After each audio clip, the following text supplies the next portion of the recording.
Nuevamente bienvenidos a estas charlas de la Universidad Militar Nueva Granada. Hoy vamos a hablar de un tema que nos interesa a todos, un tema muy complejo, pero que tenemos un experto para que nos lo explique de la manera más sencilla. Coronel Giovanni Gómez, gracias por estar con nosotros. Oigan, gracias a ustedes por la invitación.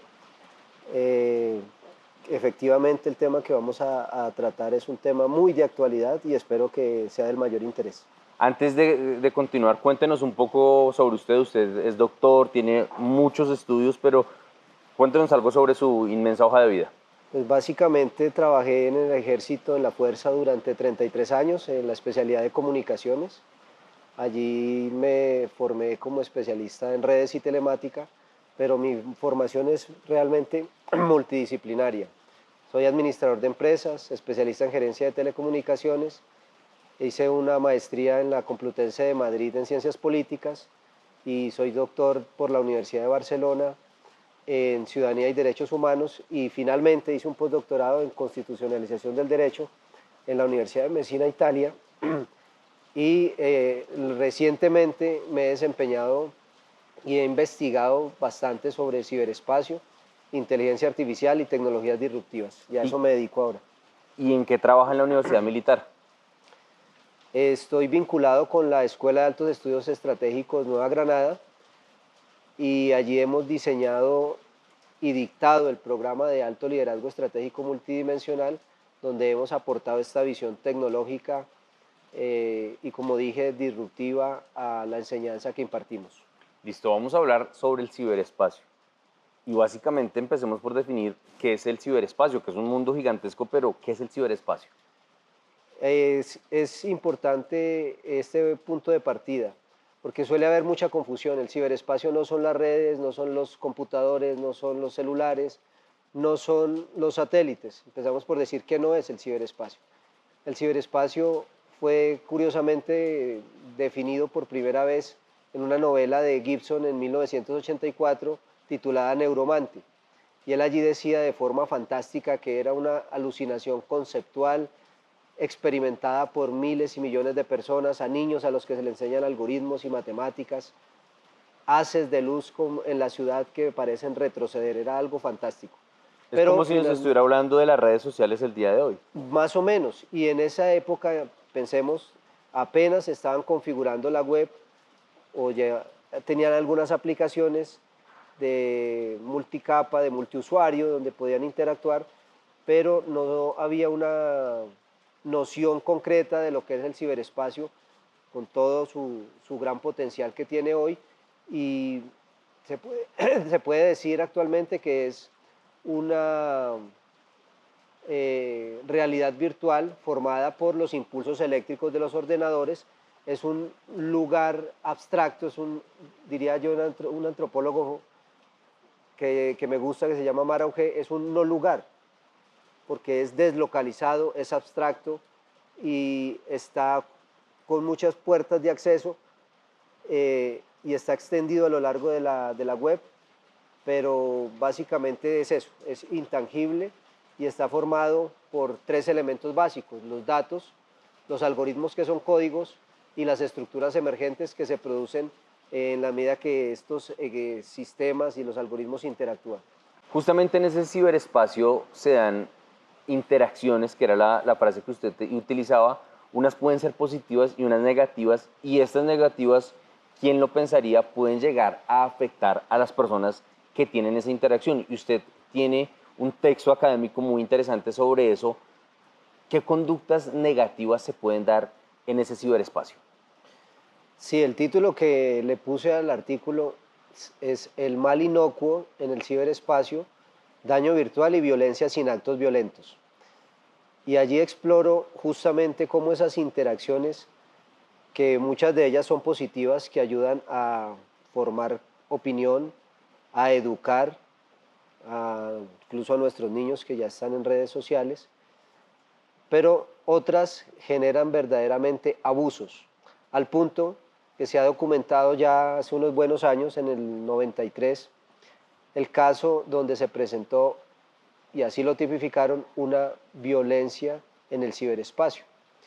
Justamente la víctima explica cómo en un juego de IBM bastante básico, de multiactor, donde tenían roles, alguien hackeó el juego, tomó control de uno de los avatars y generó que los otros avatars tuvieran actos sexuales y obscenos entre ellos. Hasta que alguien no hackeó al que tenía el control y se lo quitó, no terminaron los abusos. Esto generó bastante preocupación y ha sido un caso emblemático para llamar la atención y la preocupación de lo que pasa. Una autora, Jessica Wolfinder, incluso explica cómo se genera lo que llama ella un daño virtual derivado de que yo tengo un apego particular por mi avatar. Por eso mi avatar es una versión mejorada y bastante estéticamente agradable, porque yo me veo identificado con él y esa identificación produce que todo lo que le hagan a mi avatar me afecta finalmente, psicológica, emocionalmente. Por eso yo voy... Y quizás porque en ese avatar yo estoy plasmando lo que quiero ser y no puedo ser. Claro, y hay expectativas, y entonces esas expectativas se frustran, incluso al verse más que infravalorado, agredido el avatar. Entonces lo que ocurre allí es un daño virtual donde el avatar sufre la agresión, yo la siento en el espacio físico, emocionalmente, y se genera tanto daño virtual y yo voy más allá, una lesión moral, y esa lesión moral perdura en el tiempo incluso. Usted también hablaba de que quizás pueden haber categorías, entonces pueden haber daños en este caso de la interacción en unos avatares, pero también pueden haber daños cuando un hacker entra y se roba el dinero de una corporación bancaria o afecta a una compañía. ¿Hay una categorización que distinga estos niveles de daño o incluso cuál puede ser peor? Sí, digamos que desde el punto de vista de la lesión moral, podría decirse, y parece algo curioso, que es más lesivo el daño que sufre el que ve afectado su avatar, o incluso cuando no hay por medio un avatar, pero sí las agresiones se dan en una red social, con textos, con insultos, con descalificaciones que se hacen públicas, las personas sufren más que si fueran víctimas de un ciberataque, de un robo de datos, de un robo de identidad, donde las personas pueden sufrir una pérdida de un dinero razonable de sus cuentas. Incluso a nivel organizaciones y grandes instituciones, un ciberataque puede generar pérdidas enormes, pero el daño individual puede ser mayor en el caso de las violaciones o las agresiones de las que hemos hablado y nos hemos documentado. Lo interesante de esto es que una forma de comprender lo que pasa en el ciberespacio cuando se dan estas agresiones es mirarlo desde el punto de vista de la bondad de la gente, digamos desde estas teorías éticas que hablan sobre el mal. Recordemos que se ha documentado el mal radical por Kant, que es un mal producto del mal corazón, es intencional, es directo, se busca el daño, el mal por el mal banal, que es un daño estructural donde las personas, como documentó Hannah Arendt en la Segunda Guerra Mundial, los nazis eran malos porque se negaban a hacer uso de las facultades reflexivas de la conciencia.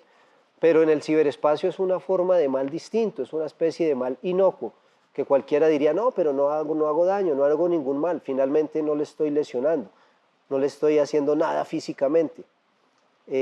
Lo que está pasando allí es una agresión que no tendrá mayores consecuencias para las otras personas. Por eso yo lo he catalogado como un mal inocuo, entre comillas, porque sin duda se genera, y está bastante estudiado, una lesión moral que puede, como dije, perdurar en el tiempo. O sea, una persona no alcanza a dimensionar que quizás un comentario, vamos a las redes sociales, descalificador por su raza, su condición física, su cuerpo, puede terminar en que una persona termine muy afectada y tome decisiones en contra de su vida, que lo lleve a afectar de una manera que quizás alguien dice, oiga, no, es que solo fue un comentario, pero eso es más grave de lo que parece.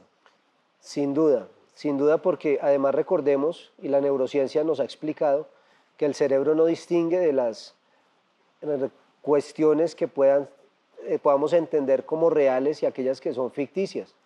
Entonces la agresión, por más que esté mediada por un dispositivo, esté en un aparato y no porque me la manifieste directamente una persona, no deja de ser hiriente y generar preocupaciones que van a producir reflexiones acerca de mi propia identidad y van a terminar generando afectaciones psicológicas que derivan muchas veces, desafortunadamente, en suicidios.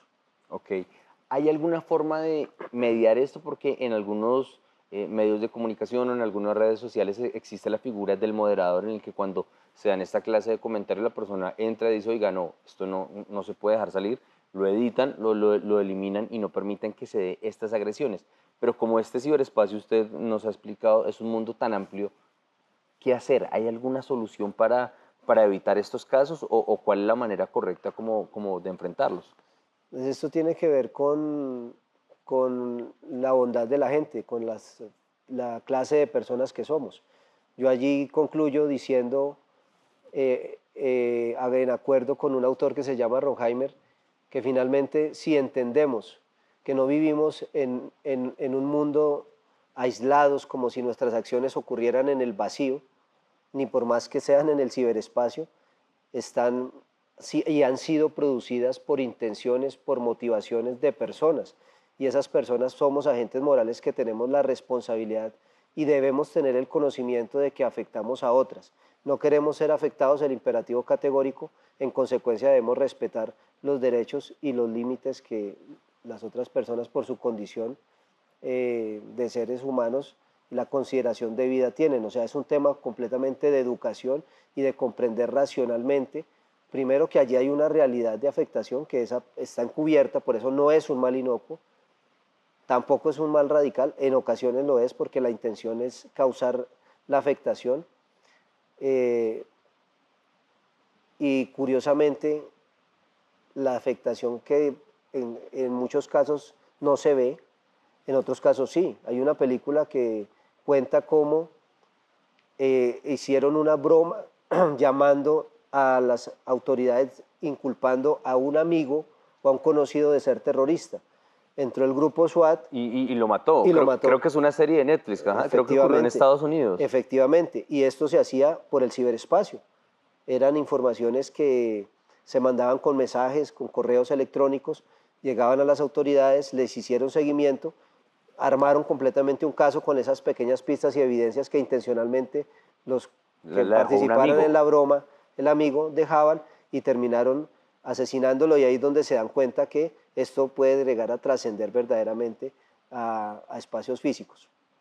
Pues coronel, una charla muy interesante, el tiempo en televisión es muy corto, pero nos da para tener quizás una segunda parte o ampliar más sobre esta conversación. Gracias por estar con nosotros en este espacio de la Universidad Militar Nueva Granada y este es uno de los temas de los que hablan en el PALEN, en uno de los módulos de los que usted dicta, así que todos nuevamente súper bienvenidos. La invitación es a que conozcan la oferta académica que tenemos como la Universidad Militar Nueva Granada en umng.edu.co y pues nos estaremos viendo nuevamente en este espacio del canal Zoom.